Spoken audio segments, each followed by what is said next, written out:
මම මෙහෙ. ඔයාට මාව පේන්නේ නෑනේ. බලමු ඔයාට මාව අල්ලන්න පුළුවන්ද කියලා. ඔයාට මාව අල්ලන්න බෑනේ. ඇවිල්ලා අල්ලන්න පුළුවන් නම්.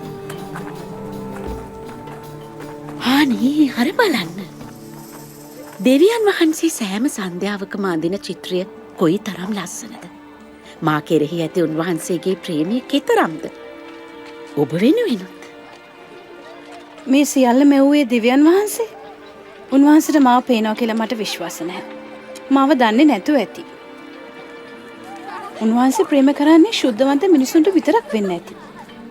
ඒත් මං වගේ කෙනෙකුට වෙන්න බෑ. රේවකා, උන්වහන්සේ අපිට උගන්වපු ඒ අවුරුදු 3 ඔයත් හිටියනම් ජේසුස් නම් දිවසිවරයා.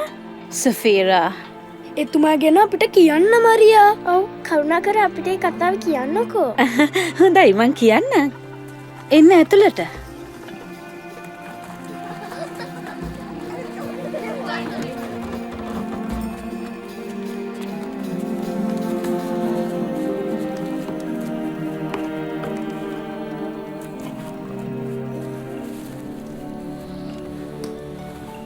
ඉතින් අපි මුල ඉඳන්ම පටන් ගන්න ඕනේ. එතුමා මුණ ගැසුණු තැන ඉඳන් නැහැ. එතුමාගේ කතාව තේරුම් ගන්න නම් මුල ඉඳන්ම පටන් ගන්න වෙනවා. සුද්ධ ලියවිල්ලේ තියෙන පරිදි. ආරම්භයේදී දෙවියන් වහන්සේ ලෝකයේ මවා එහි ගස්කොළන්, පක්ෂීන්, ජලජ සතුන් යනාදීන් මවනු ලැබුවා.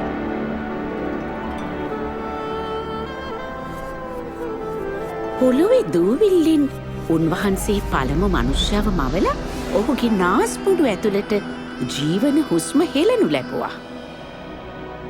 පළමු මිනිසා ආදම් යනුවෙන් හැඳින්වුවා. දෙවියන් වහන්සේ කතාකොට මිනිසා තනිව විසීම සුදුසු නැහැ, ඔහුට සුදුසු සහකාරයක් මවා දෙන්නම් කිව්වා. දෙවියන් වහන්සේ ආදම්ගේ ඉලෑටයක් ගෙන එයින් ස්ත්‍රිය මවා ඇයට ඒව යන නම තැබුවා. ආදම් සහ ඒව දෙවියන් වහන්සේ ඉදිරියෙහි උන්වහන්සේ නිර්මාණය කර දුන් මනහර උයනක ජීවත් වූවා. එම උයනට ඒදන් කියා නම් කළා. ඒ උයනේදී උන්වහන්සේ ඔවුන් සමග කතා කළා, සක්මන් කළා. ඒ උයන තුළ පීඩාව, වේදනාව සහ මරණය තිබුණේ නෑ. දෙවියන් වහන්සේ ආදම්ට කතා කරමින් ඔබට උයනේ සියලු ගස් වලින් කන්න පුළුවන්. නමුත් යහපත සහ නපුර දැන ගැනීමේ ගහින් කන්න එපා. එයින් කෑ දවසේ ඒකාන්තයෙන්ම ඔබ මැරෙනවා.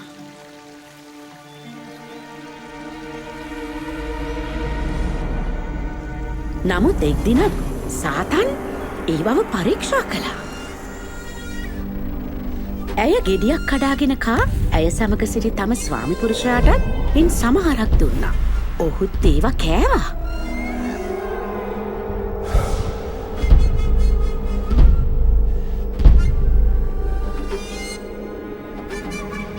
ආදම් සහ ඒවගේ අකීකරුකම උයන පැවතුණු සාමදානය විනාශ කළා. පුරුෂයා සහ ස්ත්‍රී අතර තිබුණු සමගිය, ඔවුන් සහ දෙවියන් වහන්සේ අතර තිබුණු සමගිය නැතිව ගියා. පුරුෂයා තම දහඩිය මහන්සියෙන් වැඩ කිරීමට ශාපලද්දෙකු වුණා. ස්ත්‍රියට දරු ප්‍රසූතියේ දරුණු වේදනා විඳීමටත් තම ස්වාමි පුරුෂයාගේ ආධිපත්‍යයට යටත් වන්නටත් ශාපලද්දෙකු වුණා. නමුත් ඒ සමගම දෙවියන් වහන්සේ පොරොන්දුවක්ද දුන්නා. යම් දවසක ස්ත්‍රියගේ බීජයෙන් බිහිවෙන තමන්ගේම දරුවෙකු විසින් සර්පයාගේ හිස පොඩි කර දමන බව.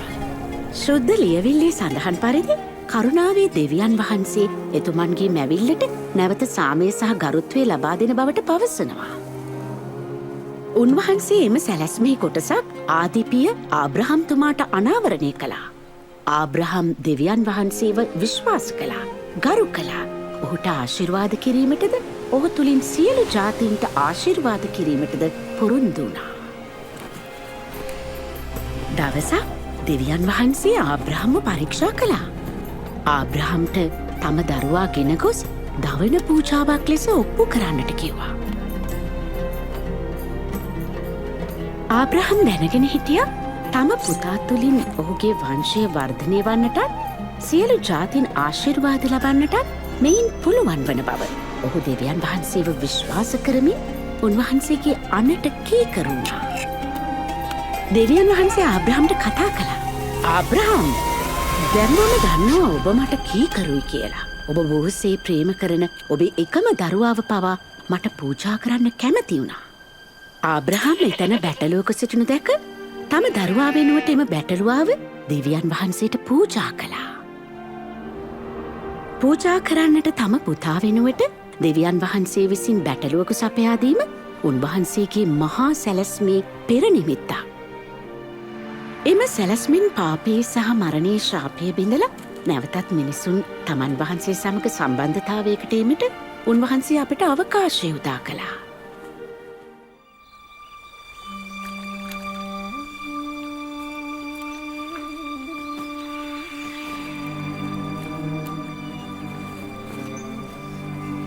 ජෝසප් නම් පුද්ගලයකුට සරණ පවාදීමට පොරොන්දු වූ තරුණියක් නාසරෙත් නුවර සිටියා.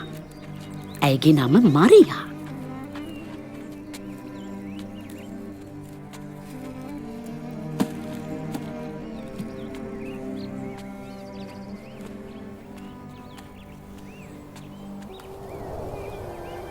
දෙවියන් වහන්සේ ඔබ සමග ඔබ ආශිර්වාද ලත් තැනැත්තිය මරියා භය නොවන්න දෙවියන් වහන්සේගේ කරුණාව ඔබ මතය ඔබ ගැබ්ගෙන පුතෙකු ලබන්නේය ඔබ ඔහුට ජේසුස් යන නම තබන්න. නමුත් මා කන්‍යාවක් ඒ එසේ වෙන්නේ කොහොමද? ශුද්ධාත්මයන් වහන්සේ ඔබ මත වගුරුවනු ඇත. ඔබගේ දරුවා මහා උසස් තැනන් වහන්සේගේ පුත්‍රයා ලෙස හඳුන්වනු ලබයි. ඔබගේ ඥාති සොහොරිය වන එලිසබෙත් ඇගේ මහලු වයසේදී පුතෙකු පිළිසිඳ ගත්තාය. වඳයයි කී ඇයට දැන් සවැනි මාසය. මක්නිසාද දෙවියන් වහන්සේට නොකළ හැකි කිසිවක් නැත. මම ස්වාමින් වහන්සේගේ දාසිය වෙමි. ඔබ කී ලෙස මට සිදු වේවා.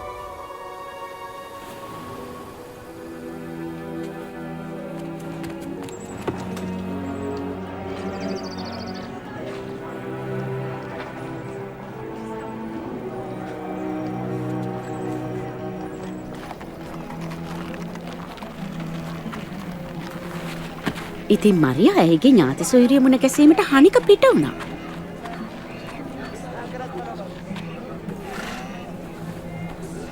එලිසබෙත් මරියා? සොයුරිය මරියා?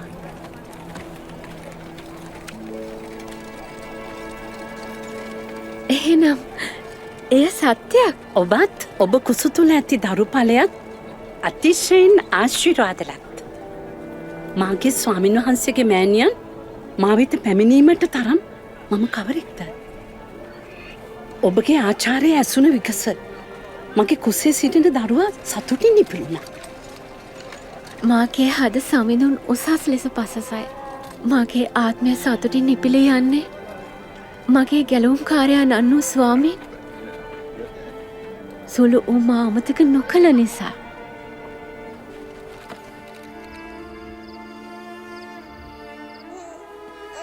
ජේසුස් වහන්සේ ඉපදුනේ බෙත්ලෙහෙමි ගවමඩුවක ගවයන් කෑමකන ඔරුවකයි. මෙසේ වුණේ මරියා සහ ජෝසප් දෙපළට එදින නවතන් ගැනීමට කිසිම තැනක් නොතිබුණු නිසයි. දේවදූතයන් සමූහයක් ජේසු උපත හෙළි කළා. දරුවා චර්මච්ඡේදනය සඳහා කාලයා කල උන්වහන්සේට ජේසුස් යන නම තැබුවා. එහි තේරුම වන්නේ දෙවියන් වහන්සේ මුදවා ගන්නවා කියලයි. ජෝසප් සහ මරියා දරුවාව දෙවියන් වහන්සේට කැපකිරීමට දේවමාලිකාවට රැගෙන ගියා. උන්වහන්සේගේ මවගේ කතාව ඇසූ විට මම දැනගත්තා ජේසුස් වහන්සේ සාමාන්‍ය දිවැසිවරයෙකු නොවන බව. දේවදූතයා යේසුස් වහන්සේට මහා උසස් තැනන් වහන්සේගේ පුත්‍රයයි කීවේ? ඔබ පවසන්නේ තුමානෝ ගෑණියක් සමග සම්බන්ධ වුණා කියලාද? නැහැ. මතක තබා ගන්න මරියා එවිට කන්‍යාවක්. ජේසුස් වහන්සේගේ පිළිසිඳ ගැනීම ශුද්ධාත්මයාණන්ගේ අනුහසෙන් සිදු වූවා. දෙවියන් වහන්සේට කළ නොහැකි කිසිවක් නැහැ. මේ විශ්වාස නැද්ද? ඔබ හා මාවැනි සාමාන්‍ය ගැහැණියකගෙන් එතුමා ඉපදුනේ. උන්වහන්සේගේ ආශ්චර්යමත් ආරම්භය නිසා. එතුමා අන්න හැමටම වඩා ශ්‍රේෂ්ඨයි. ඔබලාගේ පාපේ නිවත්වන්න බෞතිස්මය ලබන්න දෙවියන් වහන්සේ පාපයට සමාව දෙනවා ඇති. ජෝර්දන් ගඟේදී සෙනග බෞතිස්ම කරමින් සිටි එලිසබත්ගේ පුත් යොහන් හරහා දෙවියන් වහන්සේ මේ දේ පැවසුවා. මා බෞතිස්ම කරන්නේ වතුරෙන්. ඒත් මට වඩා ඉතා උතුම් කෙනෙක් එන්නේය. එතුමාගේ පාසංගලේ පටිය මුදන්නටවත් මා නොවති. එතුමා ශුද්ධාත්මයෙන්ද ගින්නෙන්ද ඔබලාව බෞතිස්ම කරන සේක. කුල්ල ඇත්තේ උන්වහන්සේගේ අතේය. උන්වහන්සේ කමත පවිත්‍ර කර ධාන්‍ය අටුවේ රැස් කරනවා ඇත.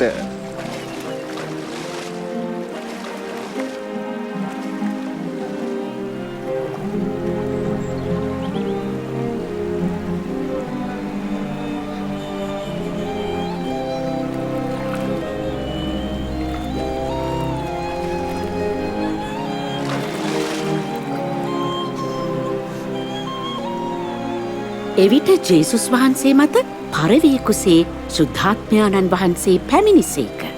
ස්වර්ගයෙන් හඬක් නිකුත් වේ. ඔබ මාගේ ඒක ජාතක පුත්‍රයාය. මා ඔබ කෙරෙහි ප්‍රසන්නව සිටිමි. තමන් වහන්සේගේ බෞතිස්මයෙන් පසුව ජේසුස් වහන්සේ සුභාරංචිය උගන්වමින් ගම්නියම් ගම්හි සැරිසැරුවා. උන්වහන්සේ ප්‍රකාශ කළ සත්‍ය වූ පණිවිඩයෙන් ආධිපත්‍ය තහවුරු කළා.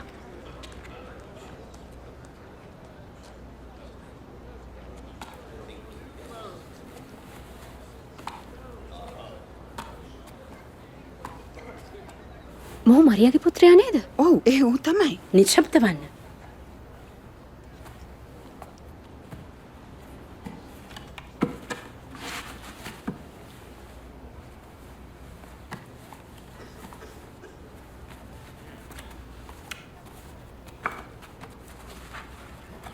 සමිධානන් වහන්සේගේ ආත්මය මා කෙරේ ඇත. මක් නිසාද දිලිඳුන් හට සුභාරංචිය දේශනා කරනුවස් උන්වහන්සේ මාලේප කළ සේක. වහලුන්ට මිදීමද අන්දයන්ට පෙනීමද ලැබෙන බව දන්වන්නටත් පිඩිත වුවන් මුදන්නටත් සමිධානන් වහන්සේ තම ජනතාව ගලවා ගන්න කාලය පැමිණි ඇති බව ප්‍රකාශ කරන්නටත් මා ඒවා ඇත. එයා හොඳට කතා කරනවා.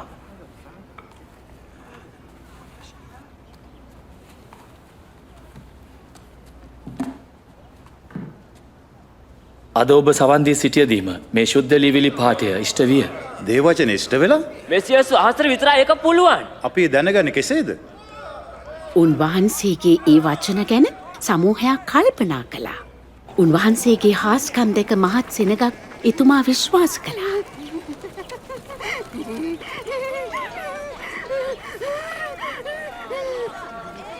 මේ ඇය තමයි. ආයෙත් පටන් අරගෙන.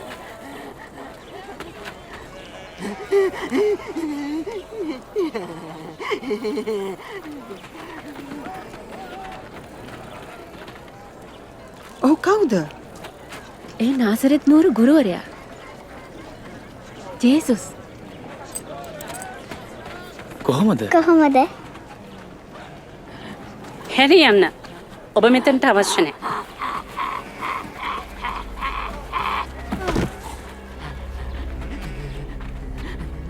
ගුරුතුමනි, ඇයට ඉන්නට හරින්න. ඈ දෙස බැලීමෙන්වත් ඔබ අපවිත්‍ර කර නොගත යුතුයි. මරියා. නාසරැත්තේ ජේසුනි, ඔබට අප සමග ඇති ගනුදෙනුව කුමක්ද? අපි ඔබ හොඳින් හඳුනනවා. දෙවියන් වහන්සේගේ ශුද්ධ වූ තැනැත්තාණන්. නිශ්චල වනු. අශුද්ධ ආත්ම.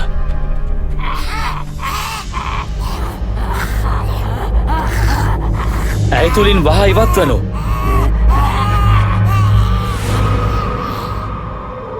ඇය මැරිලා. මොහු ඇයව මරලා. ඔහු දැන් එයාව අල්ලන්න හදනවා. නැහැ. සුද්ධ වූ තැනැත්තෙකුට එසේ කරන්න බෑ.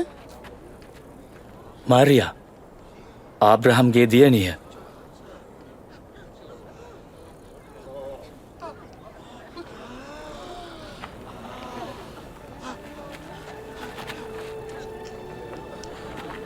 එයා හොඳ ඇය ජීවතුන් අතර මේ ආස්කම. කවුද මේ මිනිසා? ආත්මය පවා ඔහුට අවනත වෙනවා. මේ හාස්කමක්. මෙය හාස්කමක්. මේ මෙසේ වන්නේ කොහොමද? ස්තුතියි.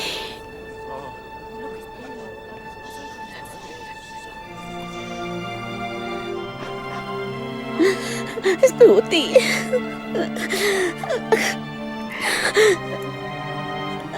ස්තුතියි ඔබට. ස්තුතියි.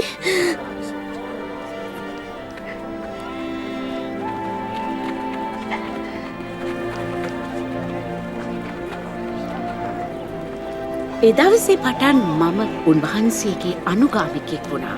දෙවියන් වහන්සේට ප්‍රසන්නදය කරන්න මට උවමනා වුණා.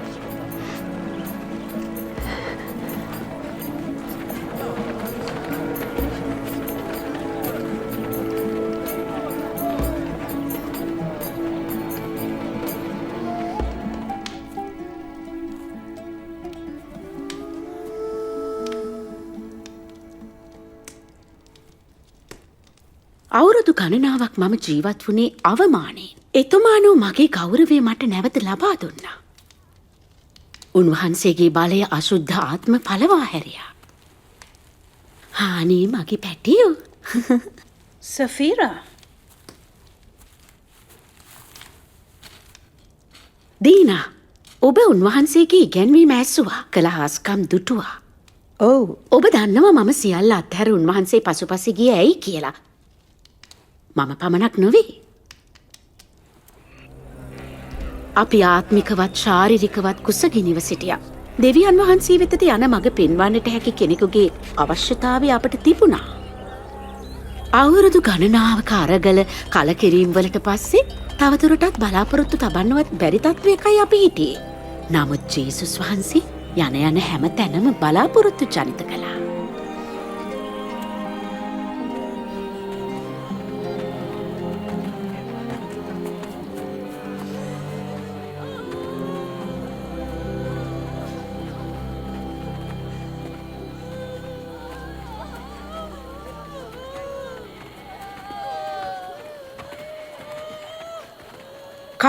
කවුද මොහු? තරුණයෙක්. වැන්ද බෝකගෙකම පුත්‍රයා.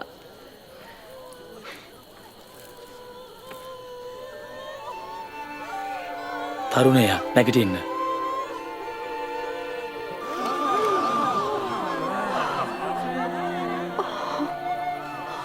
දෙවියන් වහන්සේ තම සෙනග ගලවා ගන්නට ඇවිත්. දෙවියන් වහන්සේ තම සෙනග ගලවා ගන්නට ඇවිත්.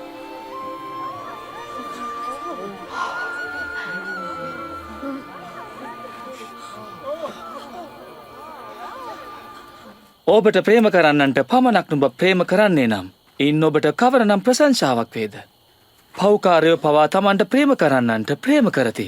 ඔබට යහපත කරන්නන්ට පමණක් ඔබ යහපත කරන්න වුනම් ඉන් කවරනම් ප්‍රශංසාවක් වේද? පෞකාරයෝ පවා එසේ කරති. එයා කොහමද එහෙම අල්ලන්නේ? එයා කොහොමද ඇයට කතා කරන්නේ? ලැජ්ජාවක් නැද්ද? නෑ. ඔබේ සතුරන්ට ප්‍රේම කරන්න. ඔවුන්ට යහපත කරන්න. ආපසු ලබන බලාපොරොත්තුවක් නැතිවම ණයට දෙන්න. එවිට ඔබේ ඵල විපාක මහත් වේ. එවිට ඔබ මහා උසස් තනන් වහන්සේගේ පුත්‍රයෝ ලෙස හඳුන්වනු ලබයි. ඔබගේ පියාණන් වහන්සේගේ දයානුකම්පාව ඇතිව ඔබද සිටින්න.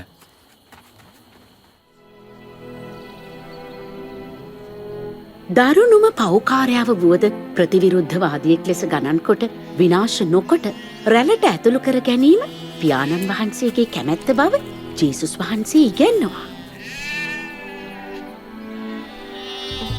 ජේසුස් වහන්සේ සමාරිය හරහා ගමන් කිරීමට තෝරගන්නතුරු අපි ශතවර්ෂ ගණනාවක් විජාතික සහ අඩකුලේකැයි නීචකොට සලකපු මිනිසුන්ට පවා මේ ආකාරයට ගරු කරන්නටවත් ප්‍රේම කරන්නටවත් ඕන බව අපි දැනගෙන හිටියේ නැහැ.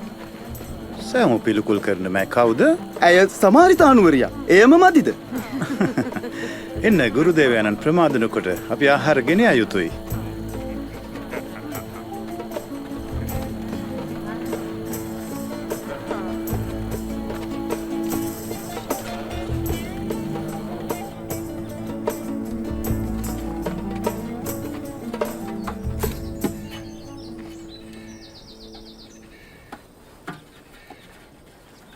මට බොන්න වතුර ටිකක් දෙනවද? ඔබ ජුදෙව්වෙක්. මම සමාරී ස්ත්‍රියක්. ඔබ කොහොමද මගෙන් වතුර ඉල්ලන්නේ? දෙවියන් වහන්සේගේ දීමනාවත් මට වතුර ටිකක් දෙන්නයි ඔබට කියන්නේ කවරෙක්ද කියාත් ඔබ දැන සිටියා නම් ඔබ ඔහුගේ නිල්ලනු ඇත. එවිට ඔහු ජීවන ජලය ඔබට දෙනු ඇත. මහත්තයා වතුර අදින්න අපිට භාජනයක් නැහැ. ලිඳත් ගැඹුරුයි. ඒ වතුර ලබාගන්නේ කොහෙන්ද? මේ ලිඳ අපට දුන්නේ අපේ ආදිපියාවන ජාකොබ්. ඔහුත් ඔහුගේ පුත්‍රයොත් ගවයොත් මෙන් පානය කළා. ඔබ පිය යාකොබ්ටත් වඩා ශ්‍රේෂ්ඨ කෙනෙක්කේ කියනවාද? මේ වතුර බොන හැම කෙනෙකුටම නැවත පිපාසය ඇතිවන්නේය. එහෙත් මා දෙන වතුර බොන කවර කෙනෙකුට වුවත් කිසි කලෙක පිපාසය ඇති නොවන්නේය. මා ඔහුට දෙන වතුර සදාතන ජීවනය පිණිස ඔහු තුළ දියවුල්පතක් වන්නේය. මහත්තයා ඒ වතුර මට දෙන්න. එතකොට මට තවත් පිපාස වන්නේ නැහැ. මට වතුර අදින්න එන්න උවමනා වෙන්නෙත් නැහැ. යන්න ගොස් නුඹේ ස්වාමි පුරුෂයා සමග එන්න. මට ස්වාමි පුරුෂයෙක් නැහැ. ඔබට ස්වාමි පුරුෂයෙකු නැතයි ඔබ කීවා හරි. ඔබ පුරුෂයන් 5 දෙනෙකුට විවාහ වී සිටියා. දැන් සිටින තැනැත්තා ඔබේ ස්වාමි පුරුෂයා නොවේ. ඔබ පැවසුවේ මට සත්‍යයක්. මහත්තයා ඔබ දිවසිවරියකු බව මට පෙනෙනවා. මේ කන්ද මතයි මගේ මුතුන් මිත්තන් දෙවියන් වහන්සේ නමස්කාර කළේ. ජුදෙව්වන් පවසන්නේ දෙවියන් වහන්සේ නමස්කාර කළ යුත්තේ යෙරුසලමේ කියා. ස්ත්‍රිය මා විශ්වාස කරන්න මේ කන්දේදීවත් ජෙරුසලමේදීවත් මිනිසුන් පියාණන් වහන්සේට නමස්කාර නොකරන කාලයක් පැමිණෙන්නේය. සමහර තානුවරුන් වන ඔබලා දන්නේ නැහැ කාටද නමස්කාර කරන්න කියා. නමුත් කාලයක් පැමිණෙනවා. දැනටමත් පැමිණ තිබෙනවා. නමස්කාර කරන්නන් ආත්මානුභාවයෙන්ද පියාණන් වහන්සේ පිළිබඳ සත්‍ය අවබෝධයෙන්ද යුතුව නමස්කාර කිරීම. පියාණන් වහන්සේට අවශ්‍ය වැනි ශුද්ධ නමස්කාරය පුදන අයයි. දෙවියන් වහන්සේ ආත්මයයි. උන්වහන්සේ නමස්කාර කරන්නන් ආත්මයෙන්ද සත්‍යයෙන්ද නමස්කාර කළ යුතුයි. අන්න අර ස්ත්‍රිය. එතුමානන්ට ඇය සමග තියෙන කතාව මොකක්ද? උන්වහන්සේ දන්නවද ඇය කවුද කියලා? මම දන්නවා ගැලුම් කරුවන නෙන බව. උන්වහන්සේ ආකල අපිට සියල්ල කියා දෙයි. ඒ තැනැත්තා මමයි.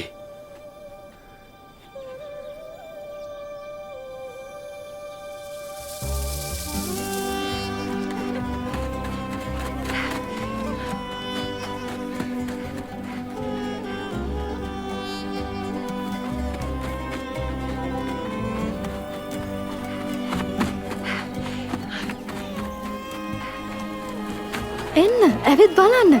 මම කළ සියල්ල මට කිය මනුෂ්‍යාව. එන්න. එතුමන් ගැලුම්කරුවනන් විය නොහැකිද? ගැලුම්කරුවා පොරොන්දු දිවැසිවරයා නෑ වෙන්න බෑ. එන්න ඇවිත් බලන්න.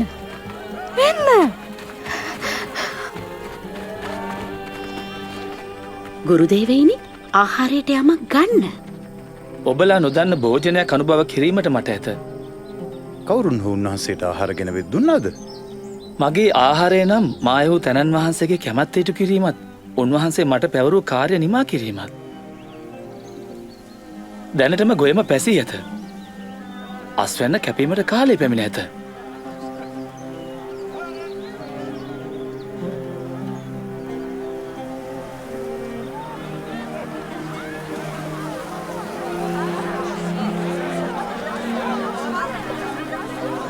බලන්න පැමිණෙන සෙනග දෙස.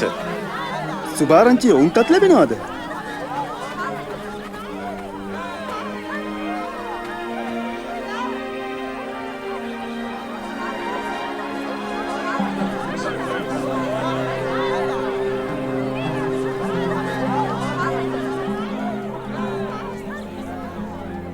නගරේ සෙනග ජේසුස් වහන්සේට එහි නැවතී ඔවුන්ට උගන්වන ලෙස ඇවිටිලි කළා. අපි දින දෙකක් එහි රැඳුණා. සමාරිතානුවරු බොහොමයක් උන්වහන්සේව පිළිගත්තා. කරදරවීමෙන් ආයු කාලය වැඩි කරගන්නට කහටද පුළුවන්?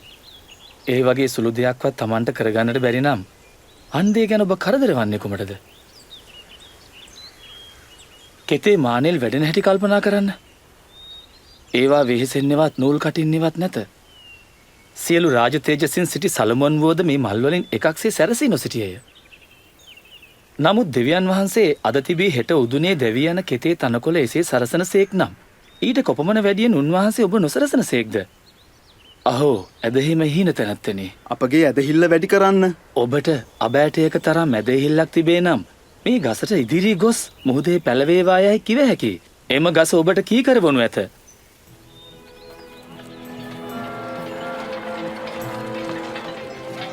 අනිවාර්යෙන්ම පාපයට පෙළඹවී මෙනු ඇත. නමුත් එය ගෙනෙන කෙනාට වන විපතක මහත මේ බාලයන්ගෙන් එකෙකුවත් නොමග යවන යමෙක් වේද ඔහුගේ ගෙලවටා මහා ඇඹරුම් ගලක් එල්ලා මුහුදු ගැඹුරේ ගිල්වා දැමීම ඔහුට යාපත. දේව රාජ්‍ය කොයි වගේද? එය මෙවැන්නක් කිය. මනුෂ්‍යයෙකු අබෑටයක් ගෙන එය ඔහුගේ කෙතෙහි සිටුවයි. එය විශාල ගසක් වී අහසේ කුරුල්ලන් අහුත් එහි අතුවල ලැබුම් ගන්න තරම් ලොකු ගසක් වන්නේය. ඔහු කියන දෙමට තේරෙන්නේ. ඔබ බදු අය කරන්නන් හා පව්කාරයොත් එක්ක මේ විදිහට කෑමට ඉඳගන්නේ ඇයි? පව්කාරයින්. රෝගීන්ට මිස නිරෝගීන්ට වෙදෙකුකින් වැඩක් නැත. මා පැමිණියේ නම්බුකාරය නොව පව්කරුවන් මනස්ථාපනය කරා කැඳවීමටයි.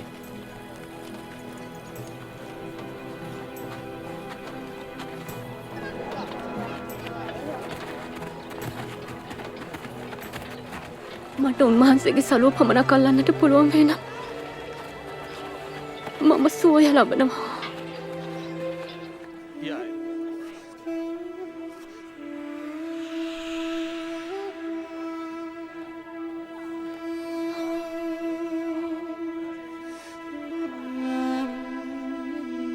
කවුද මා ස්පර්ශ කළේ? කවුරුන් ඔහු මා ස්පර්ශ කළා? මගෙන් අනුහස නික්ම ගිය නිසා එය දැනුණා.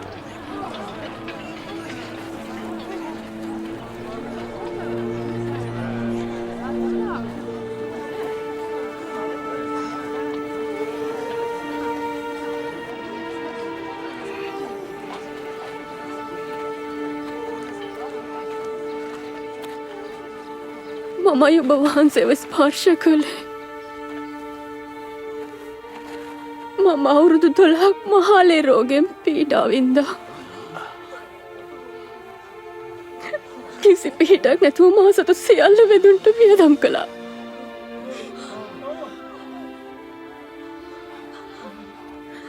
නමුත් මම ඔබ වහන්සේගේ සලුව ස්පර්ශ කළ මොහොතේම මම සුවය ලැබුවා.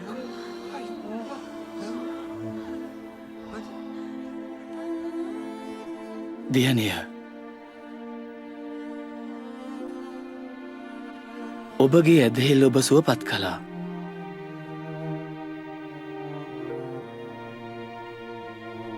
ශාන්ත සිතින් යන්න.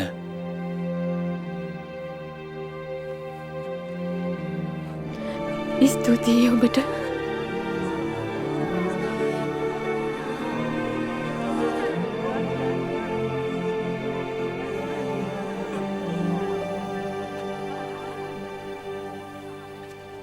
ඔහුයට දියණියයි කීවා.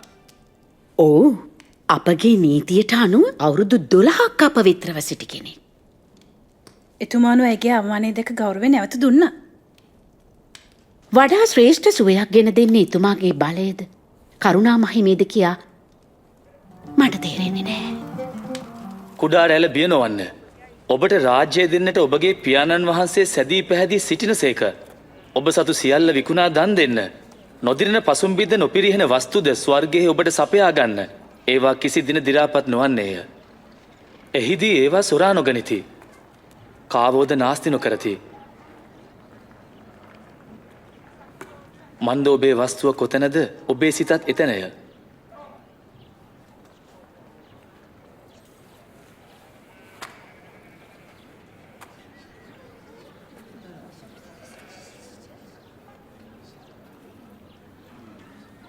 ස්ත්‍රිය, ඔබගේ රෝගයෙන් දැන් ඔබ නිදහස්.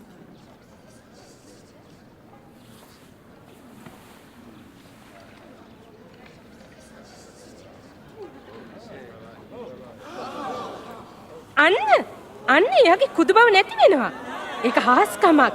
එයා සුව වෙලා. අන්න බලන්න. තවත් හාස්කමක්.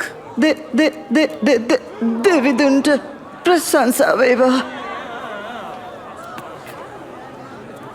දෙවිඳුන් ආරක්ෂා කරත්වා. සතියකට වැඩ කරන දවස් 6ක් තියෙනවා. ඒ දවස් වලින් එකක ඇවිල්ලා සුවය ලබා ගන්න ඕනේ. නමුත් සබත් දවසේ නෙමෙයි. කයිරාට කියන්නේ ඔබ සබත් දිනේදී තමාගේ ගවයා හෝ කොටලුවක් ගාලෙන් ලියා වතුර දීමට ගෙන යනවා නොවේද? එසේනම් දසාට වසක් තිස්සේ සාතන් විසින් බඳුනු ලැබ සිටි ආබ්‍රහම්ගේ දියණිය වූ මේ ස්ත්‍රිය ඒ බන්ධනයෙන් සබත් දිනේදී මුදුනු ලැබීම සුදුසු නොවන්නේද?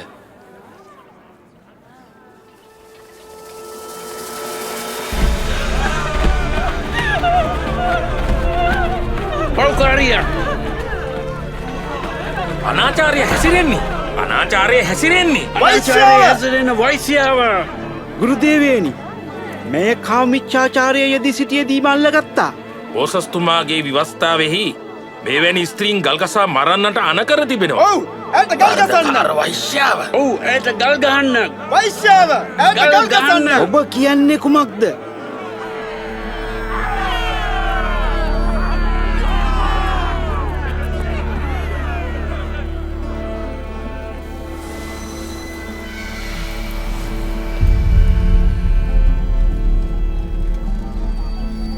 අපට සාක්ෂිකාරයෝ දෙදෙනෙක්ගේ සාක්ෂි තියෙනවා.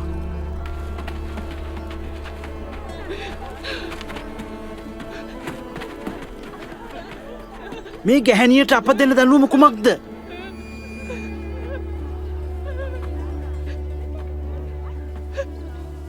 ඔබ අතරින් පවක් නැති තැනැත්තෙක් සිටී නම් පළමු කොට ඇයට ගලක් ගසන්න.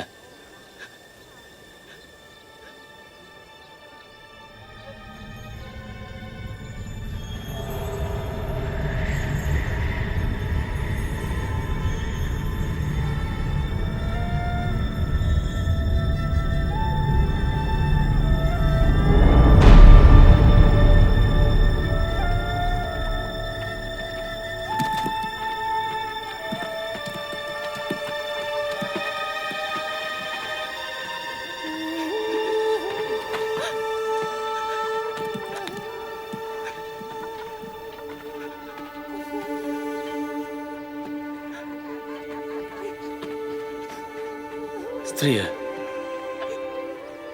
ඔවුන් කොහෙද? කිසිවෙක් ඔබට වර්ධ තැබුවේ නැද්ද? කවුරුත් නෑ ස්වාමීනි. එසේනම් මමත් ඔබට වර්ධ නොතබමි.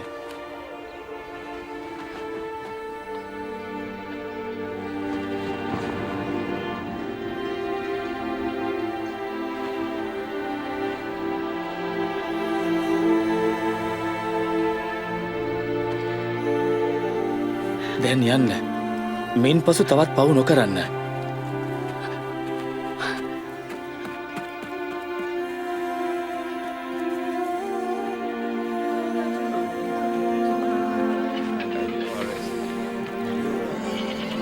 අනේ මාව ටිකක් වඩා ගන්න. මගේ උරහිස උඩට එන්න. දැන් පේනවද? මට යේසුස්ව පේනවා. ඔව් අපේ නීති කඩ කරනවා. වපුරන්නෙක් වපුරන්නට ගියා. සබත කඩ කරනවා. ඔහු වපුරන කල මෙසේ සිදු වුණා. ඔහුගේ ගනුදෙනු පෞකාරින් සමගයි. ඒවා පය මේ විදියට දේවල් කරගෙන යන්න ඉඩ දුන්නොත් හැමෝම ඔහු විශ්වාස කරයි. රෝමානුව අපට විරුද්ධව අපේ දේව මාලිගාවත් විනාශ කරයි. තවත් සමහරෙක් සරුබිමෙහි වැටුණා. ඔවුන්ට ජේසුස් වහන්සේව හසු කර ගැනීමට සහ අනුගාමිකත්වය අඩාල කිරීමට බැරි වුණා. ඔවුන්ගේ අධිෂ්ඨානය වුණේ උන්වහන්සේ ගැලවුම් කරුවාණන් යයි කීම නැවැත්වීමයි. උන්වහන්සේ පාවා දෙන්නට කැමති වූ අයෙක් ඔවුන් සොයා ගත්තා.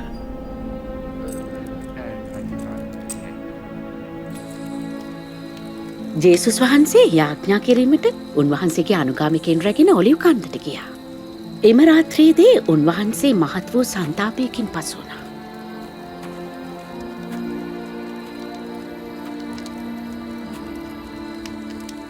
ඇයි නුඹලා නිදා සිටින්නේ? නැගිටින්න. පරීක්ෂාවට නොවැටෙන පිණිස යාඥා කරන්න.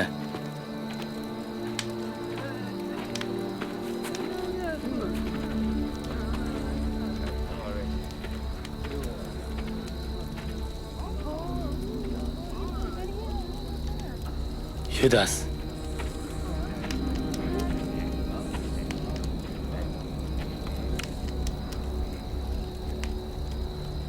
නුඹ මනුෂ්‍ය පුත්‍රයාණන් පාවා දෙන සිඹීමකින්ද ස්වාමීනි මම කඩුවෙන් පහර දෙන්නද?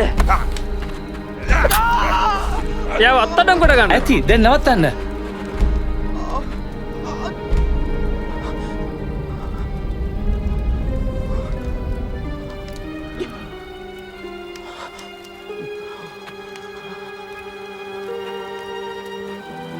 නුඹලා කඩු සහ මුගුරු රැගෙන ආවේ මා සොරකුවේ සිතාද? මා නුඹලා සමග සෑමදා දේවමාලිගාවේ සිටියා. නුඹලා මා අත්අඩංගුවට ගත්තේ නැහැ. නමුත් මේ නුඹලාගේ වෙලාවයි. අන්ධකාරය රජ කරන විටදී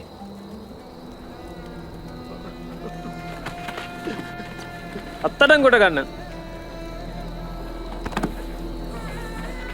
උන්වහන්සේගේම මිතුරා උන්වහන්සේ පාවා දුන්නාද?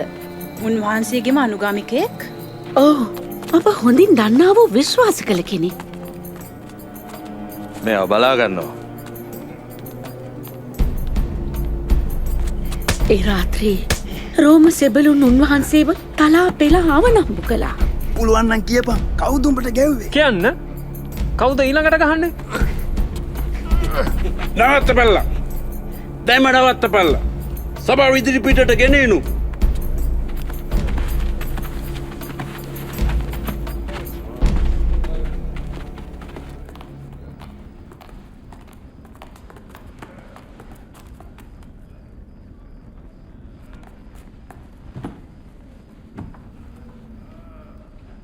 කියන්න. ඔබද එහෙනම් මෙසියස් වහන්සේ? මම නුඹලාට කිවහොත් නුඹලා මා විශ්වාස කරන්නේ නෑ.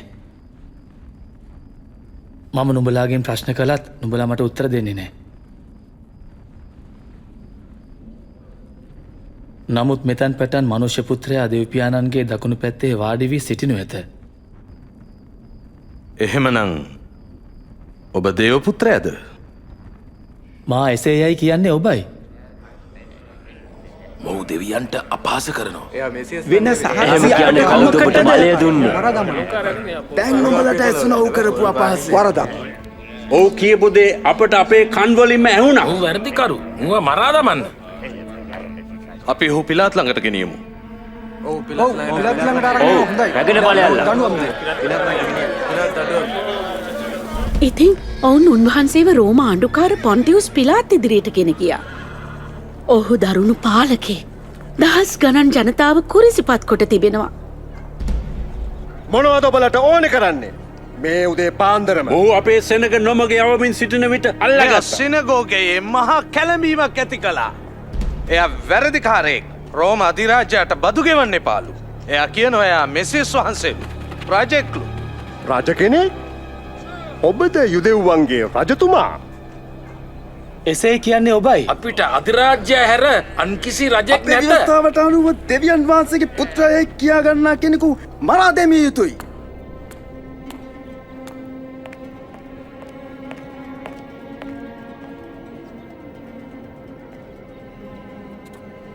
මේ මිනිසා මරණීය දඬුවම දෙන්න තරම් වරදක් කරලා නැහැ.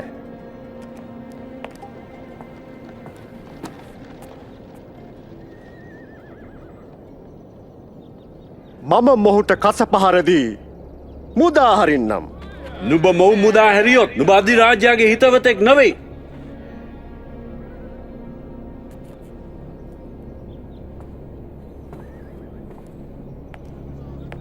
ඔහු කුරුසිපත් කරන්න.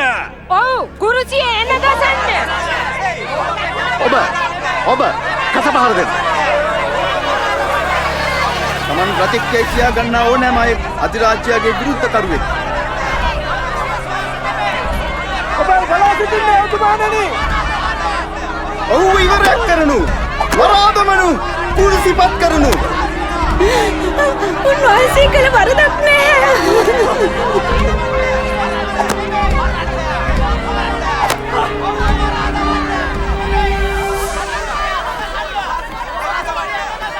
ඔහු කුරුසිපත් කරනු.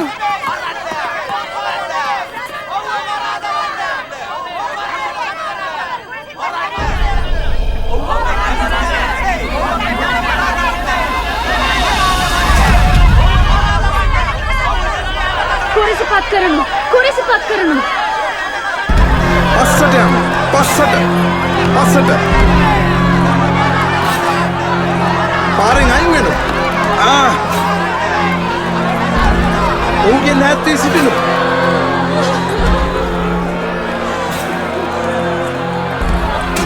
පස්සට යන්න. පස්සට යනු. යනවතන. ඉඩ දෙනවා. යනවා අහකට. පාරෙන් අයින් වෙනවා. පැත්තකට වැල්ලා. නැගිටිනු.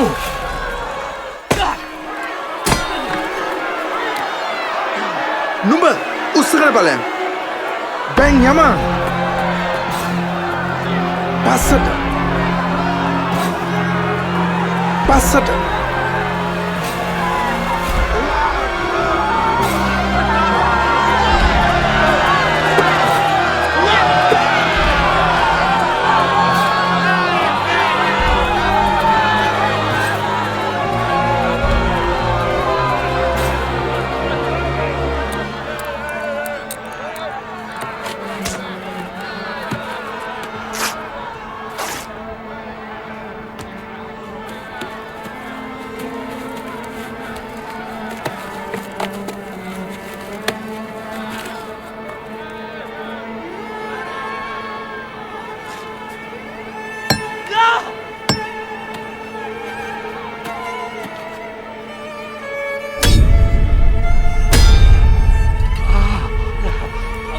ඔසවන්න.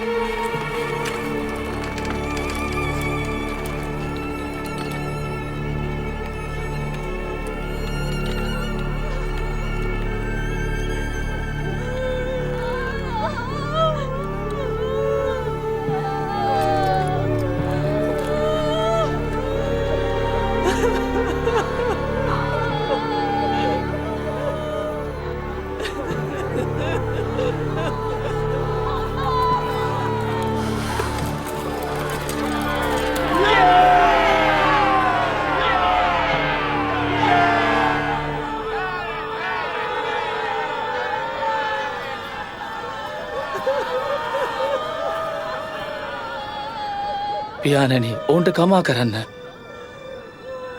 ඔවුන් කරන්නේ කුමක්දේ නොදනේ. ඔබ නේද මෙසියස්? ඔබත් ගැලවිලා අපිවත් ගලවන්න. ඔබ දෙවියන් වහන්සේට බය නැද්ද? අපට ලැබුණෙත් එම දඬුවමමයි. නමුත් ඔහු කිසි වරදක් කොට නැහැ. ජේසුනි, ඔබ රජකු ලෙස පැමිණෙන විට මා සිහි කළ මැනව. මා නුඹට පොරොන්දු වෙනවා. ඔබ අදම පාරාදීසයේ සිටින්නට යනවා. මා සමග.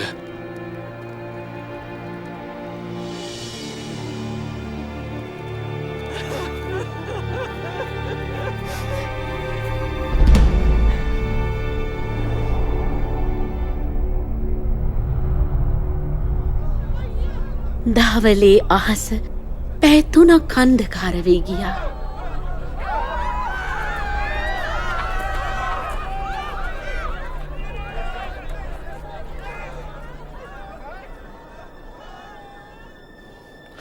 පියාණෙනි, ඔබ වහන්සේගේ හස්තයට මාගේ ආත්මය භාර කරමි.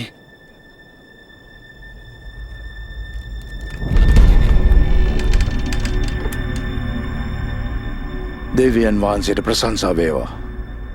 සැබැවින්ම මෙයා යහපත් කෙනෙක්.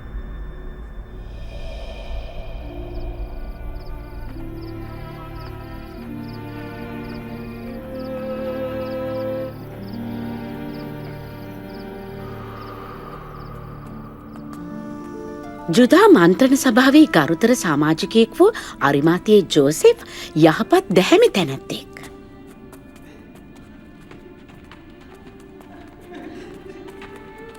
ජේසුස් වහන්සේගේ දේහය සබතට පෙර සොහුන්ගේක තබන්නට ඔහු පොන්තියුස් පිලාත්ගෙන් අවසර ලබා ගත්තා.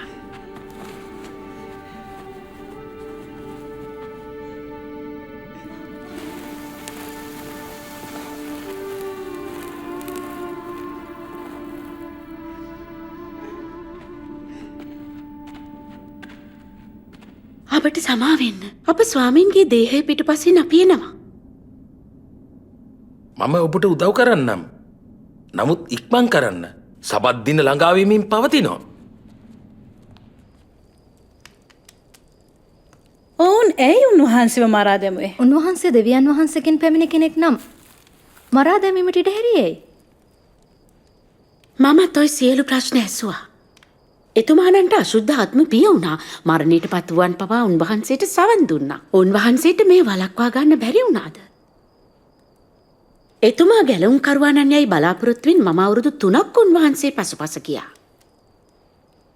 නමුත් දැන් උන්වහන්සේ නැහැ. මම දැන් කොහේ යන්නද? මේ දුක්බර කතාවක් නේ. නමුත් එයට තේජාන්විත අවසානයක් තිබෙනවා.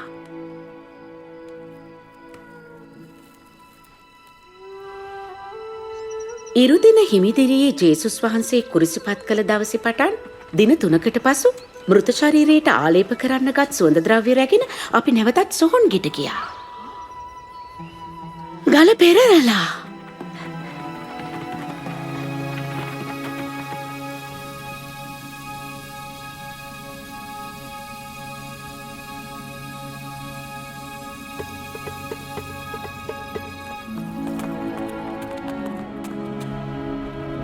පේදුරු, ජාකොබ්, යොහන් මේ අහන්න. ගල පෙරලලා අපි ඇතුල් වුණා. නමුත් අපේ ස්වාමීන් වහන්සේගේ ශරීරය එහි තිබුණේ නැහැ. උන්වහන්සේ වුන් අරන් ගිහින් කොහෙද යන්නද කියලා අපි දන්නේ නැහැ. මොනවා? සිරුර නෑ? ඔබම ගිහින් බලන්න.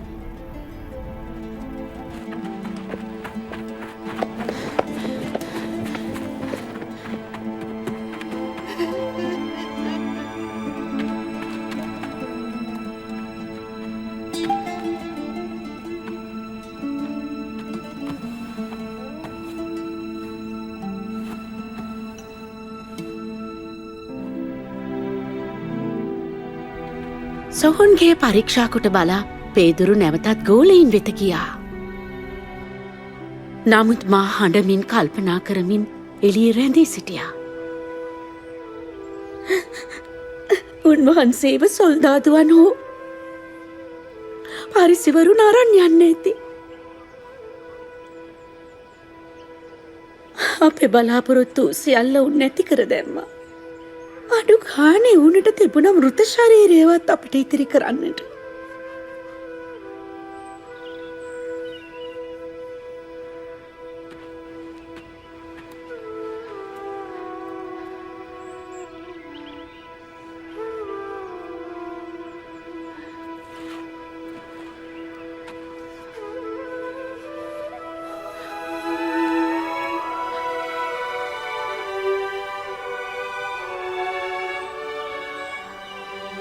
ස්ත්‍රිය, ඇයි නුඹ හඬන්නේ?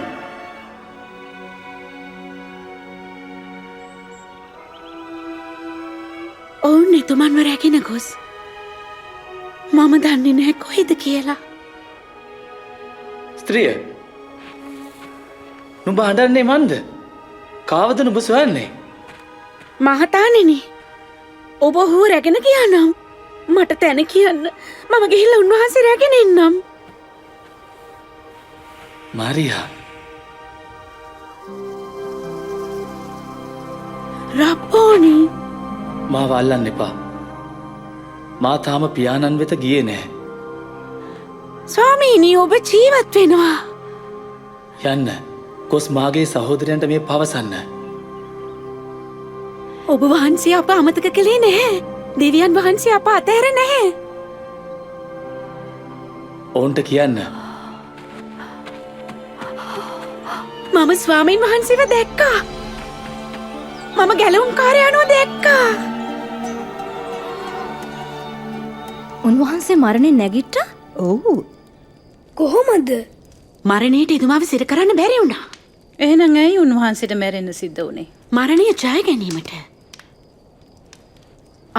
මට ඒක එදා තේරුණේ නැහැ. නමුත් ජේසුස් වහන්සේ කීප වතාවක්ම අපට දර්ශනය වුණා. එතුමා අපිට ඉගැන්නුවා. ජේසුස් වහන්සේගේ පැමිණීමට ශතවර්ෂ ගණනාවකට පෙර ගැලුම්කරුවානන් දුක්විඳින බවට ශුද්ධ ලියවිලෙහි සඳහන්ව තිබුණා. යෙසාය සඳහන් කළ අන්දමට උන්වහන්සේ තුවාල ලැබුවේ අපේ අපරාධ නිසාය.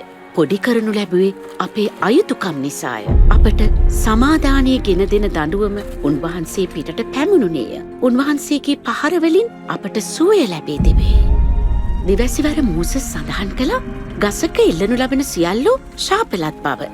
ජේසුස් වහන්සේ අප උදෙසා එම ශාපය විඳ ව්‍යවස්ථාවේ ශාපයෙන් අප මුදාගත්තා. අපේ ශාපය, මගේ ශාපය, පාපය හා මරණය උන්වහන්සේ අරගත්තා.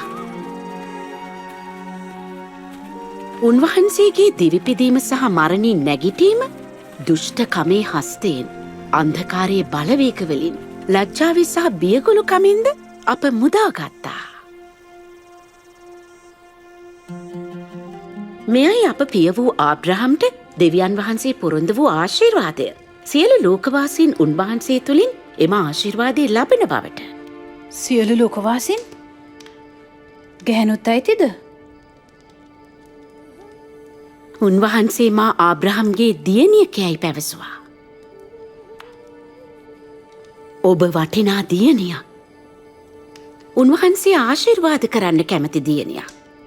මහා ලේරෝගීන් සුවය ලැබූ ස්ත්‍රිය වගේ. නැත්නම් මම වගේ. අපි කිසි කෙනෙක් බයින්වත් අවමානයෙන්වත් ජීවත් විය යුතු නැහැ. අපි තවදුරටත් හැංගිලා ඉන්න උවමනා නැහැ. ජේසුස් වහන්සේ තමන් වහන්සේ ගැන කිව්වේ සමිධානන් වහන්සේගේ ආත්මය මා කෙරේ ඇත. මක් නිසාද දිලිඳුන් හට සුභාරංචිය දේශනා කරනුවස් උන්වහන්සේ මාලේප කළ සේක. වහලුන්ට මිදීමද අන්දයන්ට පෙනීමද ලැබෙන බව දන්වන්නටත් පිඩිත වුවන් මුදන්නටත් සමිධානන් වහන්සේ තම ජනතාව ගලවා ගන්න කාලය පැමිණි ඇති බව ප්‍රකාශ කරන්නටත් මා ඒවා ඇත. ජේසුස් වහන්සේ මිනිසුන්ව ස්පර්ශ කළා. අපවිත්‍රයයි සැලකූ විවිධ රෝගවලින් පෙරුණු ස්ත්‍රීන් පවා උන්වහන්සේ සුව කළා. උන්වහන්සේ දරුවන්ට ඉගැන්වුවා. ස්ත්‍රීන් හා පිරිමින්ට, පොහොසත් හා දුගීන්ට, පෞකාරයන් හා ධර්මිෂ්ඨයන්ට මේ සියල්ලන්ට ගරුත්වය නැවත ලබා දුන්නා. උන්වහන්සේගේ මහා දයානුකම්පාව පෙන්වුවා. උන්වහන්සේ ජනතාව සුවපත් කළා. යක්ෂයින් දුරුකරමින් ස්ත්‍රී පුරුෂ සහ දරුවන් සාතන්ගේ බැමිවලින් නිදහස් කළා. එතුමන් දුෂ්ට ආත්මවලට ඉහලින් නැති උන්වහන්සේගේ ආධිපත්‍ය පෙන්වුවා. ජේසුස් වහන්සේ දරුදැරියන් මරණින් නැගිට්ටෙව්වා. මරණයටත් ඉහලින් නැති උන්වහන්සේගේ බලය පෙන්වුවා.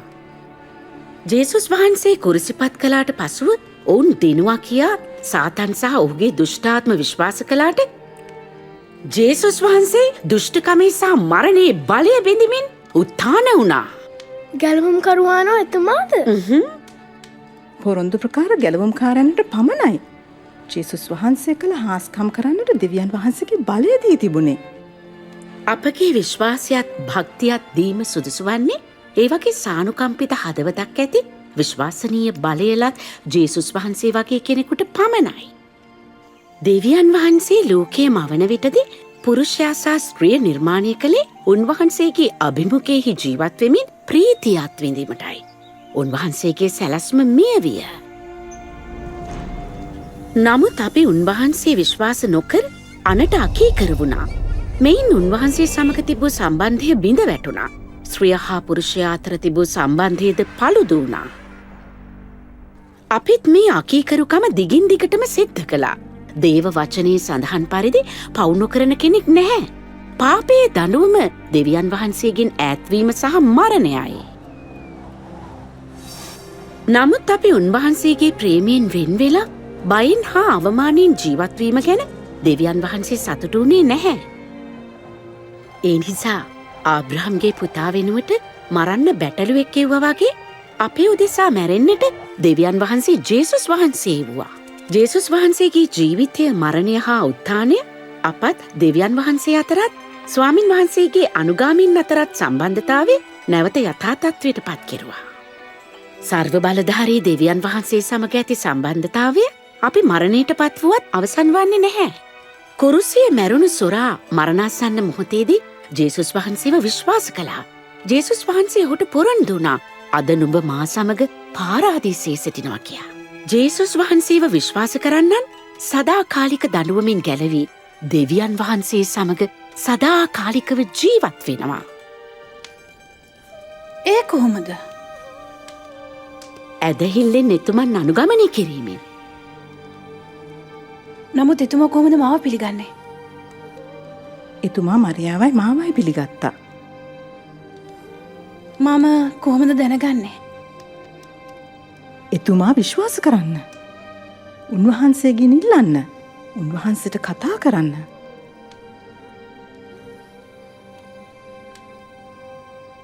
ස්වර්ගයෙහි වැඩ සිටින මාගේ පියාණනි, ඔබ වහන්සේ ශුද්ධයි, ධර්මිෂ්ඨයි. ඔබ වහන්සේ මට ප්‍රේම කරන නිසා ස්තුතියි. මා ඔබට විරුද්ධව පව් කළෙමි. වරදකාරත්වයේ අවමානයේ ශාපේ විනාශ කිරීමට පොරොන්දු වූ ගැලවුම්කරුවාණන් එව්වාට ස්තුතියි. මා වෙනුවෙන් ඔබ වහන්සේ දිවි පිදුවාට ස්තුතියි. ජීවමාන වූ මාගේ ගැලවුම්කරුවාණන් අනුගමනය කරන්න මට අවශ්‍යයි. මාගේ පව් කමා කර මා පිළිගත්තාට ඔබ වහන්සේට ස්තුතියි. ආමේන්. ආමේන්. ආමේන්. ස්තුතියි. ස්තුතියි.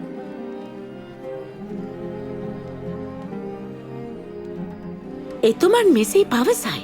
මාගේ බැටළුවන් මට ඇහුම් කන්දෙති. මම ඔවුන් හඳුනමි. ඔවුන් මා පසුපසේ.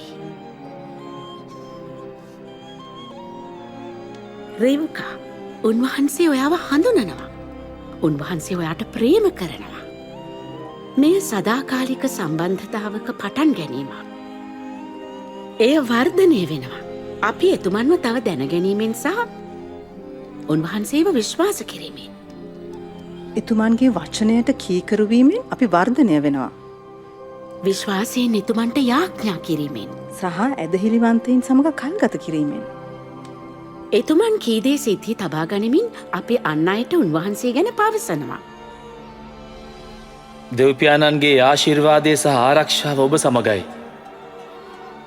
ස්වර්ගෙහිද පොළොවෙහිද සියලු බලය මට පවරා තිබේ. එබැවින් නුඹලා ගොස් සකල ජාතීන් ශ්‍රාවකයන් කරන්න.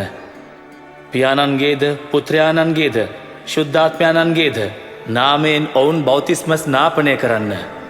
මා ඔබට අන කළ සියල්ල රක්ෂා කරන්න ඔවුන්ට උගන්වන්න.